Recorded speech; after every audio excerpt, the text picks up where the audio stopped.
ஐபிஎல்ல இருக்கிற ஒரு டீமான ஆர்சிபியை யாரோ வாங்கியிருக்காங்க. அது உங்களுக்கு தெரியுமா? 16,700 கோடிக்கு பார்த்தீங்கன்னா ஆர்சிபியை வாங்கியிருக்காங்க. ஐபிஎல் ஹிஸ்டரியிலே இது பிக்கஸ்ட் டீலா பார்த்தா இருக்குன்னு சொல்றாங்க. இது ஜஸ்ட் டீம் சேல் மட்டும் இல்ல, ஐபிஎல் ஃபியூச்சரை சேஞ்ச் பண்ண போற ஒரு மாஸ் மூவா இருக்குமோன்னு எனக்கு என்னவோ தோணுது. அதை பத்தி நான் உங்களுக்கு டீட்டெயிலாக சொல்ற. சேனலை சப்ஸ்கிரைப் பண்ணி வச்சுட்டு வீடியோக்கு லைக்கை கொடுத்துட்டு வாங்க. ராயல் சேலஞ்ச் பெங்களூரு ஃபைனலாக பார்த்தீங்கன்னா 2025 ஃபர்ஸ்ட் கப்பை பார்த்தீங்கன்னா வின் பண்ணாங்க. ஸோ 2026 சீசன் ஆரம்பிக்கிறதுக்கு முன்னாடியே பார்த்தீங்கன்னா மிகப்பெரிய ஒரு சேலை பார்த்தீங்கன்னா பண்ணிட்டாங்க. ஓல்டு ஓனராக இருந்த யுனைடெட் ஸ்பிரிட் டீம் இவங்க பார்த்தீங்கன்னா சேல் பண்ணுறதுக்கு என்ன காரணமாக இருக்குது, என்ன ரீசன்னு நான் உங்களுக்கு சொல்கிறேன். ரீசன் என்னென்னா, கோர் பிஸ்னஸ் ஃபோக்கஸ் ஆல்கஹால் பிஸ்னஸ்க்கு பார்த்தீங்கன்னா திரும்ப கான்ட்ரேட் பண்ண முடியாமல் ஒரு டிசிஷனுக்கு பார்த்தீங்கன்னா வந்துட்டாங்க.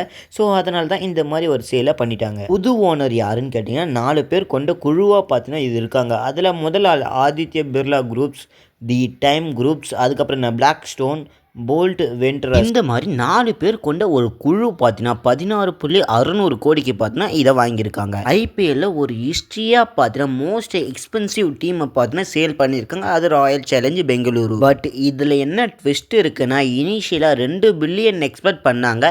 பட் ஃபைனல் டீல் என்னன்னா கொஞ்சம் கம்மியாக இருக்குது. ஸோ இதுக்கு என்ன காரணம்னு நான் உங்களுக்கு சொல்கிறேன். ஃபைனலாக 1.78 பில்லியனுக்கு பார்த்தீங்கன்னா ஆர்சிபியை பர்ச்சேஸ் பண்ணி முடிச்சிட்டாங்க. இந்த 4 குரூப் கொண்ட ஓல்டு ஓனர் கிட்ட இருந்து பிராண்டை ரைட்டாக ரீடெயின் பண்ணியிருக்காங்க. அது மட்டும் இல்லை, ஸ்பான்சர்ஷிப் கண்ட்ரோல் பார்த்தீங்கன்னா ஸ்டில்லாக இருந்துக்கிட்டு தான் இருக்குது. ஸோ அதனால தான் ப்ரைஸ் கொஞ்சம் ரிடியூஸ் ஆகிருக்குன்னு பார்த்தீங்கன்னா சொல்கிறாங்க. பிளாக் ஸ்டோன் இந்த ஒரு கம்பெனி பார்த்தீங்கன்னா இவங்களும் பை பண்ணியிருக்காங்க. ஸோ இதுக்கு முன்னாடியே பார்த்தீங்கன்னா ஐபிஎலுக்கு என்ட்ரி பிளான் பண்ணியிருந்தாங்க. ஸோ அதனால தான் கொஞ்சம் இன்னும் பார்த்தீங்கன்னா ரிடியூஸ் ஆகிருக்கு. 1.78 பில்லியனுக்கு பார்த்தீங்கன்னா இதை பர்ச்சேஸ் பண்ணிட்டாங்க. நியூ பவர் கிடைச்சிருக்கு. நியூ சேர்மன் யாருன்னு தெரியுமா? Vikram Birla. Young aggressive business mind set உள்ள ஒரு மனுஷனை பார்த்தீங்கன்னா இந்த டீமுக்கு ஓனராக இருக்காங்க. அப்போ டீம் எப்படி ப்ளே பண்ணுவாங்கன்னு நினைக்கிறீங்க? ஆர்சிபியை பார்க்கும்போது இப்போ கிரிக்கெட் டீம் மாதிரியே இல்லை. மீடியா, ஃபைனான்ஸ், இன்வெஸ்ட்மெண்ட், இந்த மாதிரி பல காம்போக்களை கொண்ட ஒரு டீமாக பார்த்தீங்கன்னா இப்போ மாறிக்கிட்டு வருது. ஒரு குளோபல் லெவல் பிராண்டாக பார்த்தீங்கன்னா ஐபிஎல் டீமை உருவாக்கிக்கிட்டு வராங்க ஆர்சிபிக்கு இருக்கிற இம்பாக்ட் என்னன்னு கேட்டிங்கன்னா நீங்களே ஷாக் அடிங்க.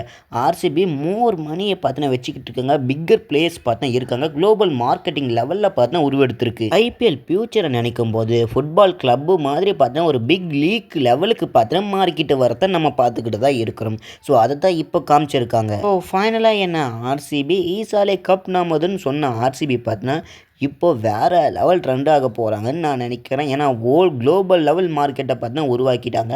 ஸோ இது எந்த அளவில் ரீச் ஆகுன்னு நான் தெரியல. ஆனால் இந்த சீசன் மட்டும் ஆர்சிபி கப் அடித்தாங்கன்னா இந்த சீசனுக்கு ரீச் பார்த்தீங்கன்னா வேறு எங்கே குளோபல் மார்க்கெட் லெவலுக்கு பார்த்தீங்கன்னா போய்கிட்டு இருக்கோம். ஒரு ஃபுட்பால் கேமை விட பார்த்தீங்கன்னா இது ஹையஸ்ட்டாக மோர் தென் பீப்புள் தான் பார்க்கறதுக்கு நிறைய வாய்ப்பு இருக்குன்னு நான் நினைக்கிறேன். இதை பற்றி நீங்கள் என்ன சொல்கிறீங்க? உங்களுடைய தாட்ஸ் என்ன மறக்காமல் கமெண்ட்டில் சொல்லிட்டு இந்த வீடியோக்கு லைக்கை கொடுத்து உங்கள் ஃப்ரெண்ட்ஸை ஷேர் பண்ணி விட்டுருங்க.